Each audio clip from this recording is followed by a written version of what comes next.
시민 105명과 함께 더불어민주당의 입당과 통일 활동을 시작으로 민달팽이 유니온으로 사회 경제적 약자와 청년 혜택을 기다리고 있습니다. 집 없는 사람들. 제가 이야기하는 집 없는 사람들의 정치는 집을 가진 사람이든 가지지 않은 사람이든 모두가 집으로부터 모멸받지 않는 사회를 만드는 것입니다. 그러기 위해서는 우선적으로 세입자의 처지를 개선해야만 합니다. 첫 번째로는 누구나 집으로부터 모멸받지 않는 집을 지을 수 있게 님비방지법에 대한 부분입니다. 저는 2013년부터 여러 님비 현장에 갔었습니다. 그 님비 현장에 가면 여러 가지 모멸이나 이런 것들을 들을 뿐만 아니라 실제로 빌려 쓰는 사람들이 들어갈 주택은 행정을 통해서 차별받고 있습니다. 그러니까 건축법상 동일한 주택이지만 분양주택은 건축이 허가되고 그리고 임대주택은 허가되지 않는 사례가 많이 있어 왔습니다. 그리고 이것은 어느 한 곳의 특별한 사례가 아니라 목동에서, 구이동에서, 한양대에서, 고려대에서, 연희동에서, 영등포에서 수많은 곳에서 이미 진행되고 있는 것이기도 합니다. 그래서 이 문제를 풀기 위해선 님비방지법이 필요하다고 보는데요. 공공임대주택 사업이 저지되는 것은 여러 유형이 있습니다. 첫 번째로는 반대를 명분으로 이 허가 기간을 계속 미뤄서 사업자가 스스로 이것을 포기하게 하는 것입니다.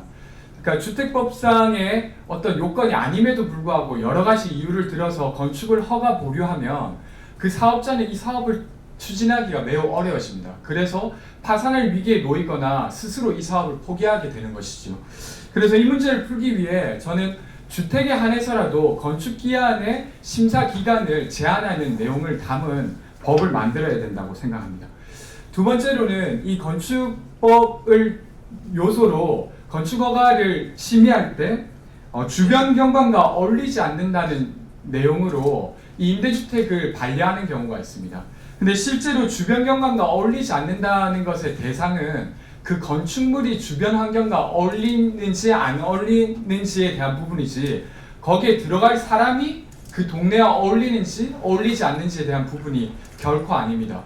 그러니까 행정이 이것을 확대 해석해서 임대주택을 추진하는 것을 실제로 막아서는 경우가 있어 왔습니다. 그래서 이 경우에도 행정이 자의적으로 그렇게 판단하지 못하게 하는 법이 필요하다고 생각합니다. 마지막으로는 건축 관련한 심의위원회에서도 민원을 근거로 법상 근거가 없음에도 불구하고 반려하는 경우가 있습니다. 그리고 그 건축을 심의하는 공간에는 세입자는 거의 들어가 있지 못합니다. 그러니까 거기에 세입자가 들어가서 너무 부당한 이유로 임대주택에 대한 건축행위가 반려되지 않도록 하는 이런 식의 님비방지법을 제정하고자 합니다. 다음으로는 누구나 주거계획을 세울 수 있는 권리를 확보할 수 있는 사회를 만들기 위해 주택계약갱신권을 도입해야 됩니다. 주택계약갱신권은 사실 많이 들어보신 내용일 겁니다. 1988년에서 89년도 넘어가면서 1년에서 2년으로 개정된 이후로 32년째 개정되지 못하고 있습니다. 근데 45%의 국민들이 세입자로 살아가고 그들의 주거 또한 집을 사거나 사지 않거나 상관없이 보장되어야 될 부분인데 그것을 보장하기 위해서는 이 계약갱신권을 도입하는 게 필요합니다. 그래서 우선적으로는 2년에서 4년으로 늘리는 것을 검토해야 된다고 생각하고 장차로는 그 이상도 고려해야 된다고 봅니다. 일례로 2018년에 상가임대차 보호법은 5년에서 10년으로 늘어났습니다. 그리고 그 상가와 관련돼서 그 법이 보장하는 기간이 늘어난다고 해서 문제가 더 생겼다는 이야기를 전 듣지 못했습니다. 주택 또한 충분히 그렇게 할 수 있다고 생각합니다. 그래서 그렇게 개선하도록 노력해 보도록 하겠습니다. 세 번째로는 누구나 안전한 주거 공간을 확보하기 위해서 특별 주거감독관을 도입해야 된다고 생각합니다.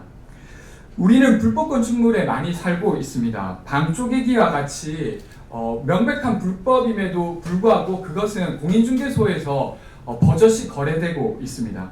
그리고 불법주택에는 최우선 변제권이 무시되어서 보증금을 돌려받기도 어려운 경우가 있고 그리고 불법주택에 살다가 단속에 적발되면 그 공간에서 퇴거해야 됩니다. 세입자 역시 그 공간에서 갑자기 퇴거해야 되는 등의 문제가 있기 때문에 이 문제를 상시적으로 다룰 수 있는 특별 주거감독관을 도입할 수 있게 법을 제정하고자 합니다. 주거기부법을 개정하여 특별주거감독관 제도를 둘 수 있다고 생각하고 이는 근로기준법에 근로감독관을 두는 것처럼 시행해 볼 수 있다고 생각합니다. 끝으로 87년 이래로 헌법이 한 번도 바뀌지 않았습니다. 그러나 집과 관련된 여러 가지 환경들은 바뀌어왔고 이에 맞춰서 주거권에 대한 국가의 역할과 의무를 조정할 필요가 저는 있다고 생각합니다. 그래서 개헌 논의가 언제 될지는 모르겠지만 개헌 논의가 꼭 될 때 국가가 주거권을 어디까지 보장해야 되는지 그리고 그것을 보장하지 못했을 때 국민이 국가에 청구할 수 있는 권리까지 포함하는 논의들을 해야 되지 않을까 싶습니다.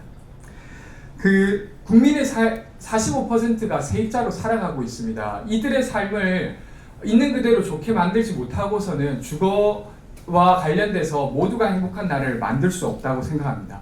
그런데 실제로 정치 환경에서는 세입자 문제를 다루는 국회의원을 찾아보기가 어렵습니다. 왜냐하면 지역구에서 선거를 통해서 당선되기 위해서는 사실은 지역 주민들의 동의를 크게 얻어야 되는데 많은 부분의 어떤 직능단체나 아니면 행정 조직들이 건물주나 소유자 중심으로 돌아가는 경우가 실제로 많이 있습니다. 그러다 보니까 세입자 이야기를 하는 경우는 그들의 미움을 사게 되고 그래서 아예 지역구 선거를 할 때는 이야기를 하지 않게 됩니다.